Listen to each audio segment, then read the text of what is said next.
Hey everyone, welcome back to the channel. In today's video, I'm going to show you exactly how to use Shopify apps to boost the sales in 2025. Now, Shopify's app store has thousands of tools, but I will guide you through the ones that actually move the needle. So without further delay, let's get straight into it. So first of all, you need to come here on the admin.shopify.com. Basically, you need to come here and access your Shopify admin dashboard. Over here, simply hover over to the left hand section, then click on the option of ads under apps.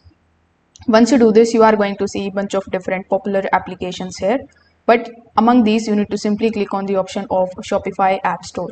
Now, once you are here on the Shopify App Store, again, you are going to see a bunch of different applications on different categories like marketing, sales, conversion, and customer support. So you need to look for the apps with the high reviews and then you can activate the updates.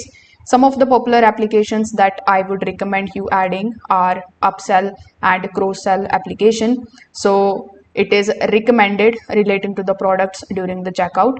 Then you can use the cart recovery applications in order to send the reminders when the shoppers abandon their carts. You can also use some of the review applications. With the help of it, you can build the trust with the star ratings and customer photos.